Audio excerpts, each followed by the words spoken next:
আসসালামু আলাইকুম। আমাদের এই রুমটি এখন হচ্ছে যে এই কালারের আছে। তো আমি এটাকে যে কোনো রঙে রুমটাকে রং করতে যাচ্ছি।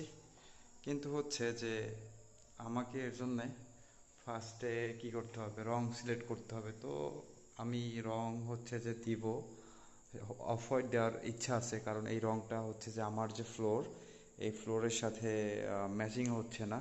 তো এর জন্য আমি যদি অফ হোয়াইট দিই, কারণ নিচের ফ্লোর যেহেতু সাদা, আর অফ হোয়াইট দিলে উপরে হোয়াইট আছে, নিচে অফ হোয়াইট দিলে এই দেওয়ালে, তো আমার ওই সময় হচ্ছে যে রংটা অনেক টিপ সব জায়গায় ছড়াই যাবে আর কি। তো এখন হচ্ছে এর জন্য আমি অফ হোয়াইট দিতে যাচ্ছি। তো আপনারা কমেন্ট করেন যে অফ হোয়াইট রংটা দিলে এই রুমের জন্য হচ্ছে যে আমার আরও 3টা রুম আছে, তো কি কেমন লাগবে সেইটা বলেন।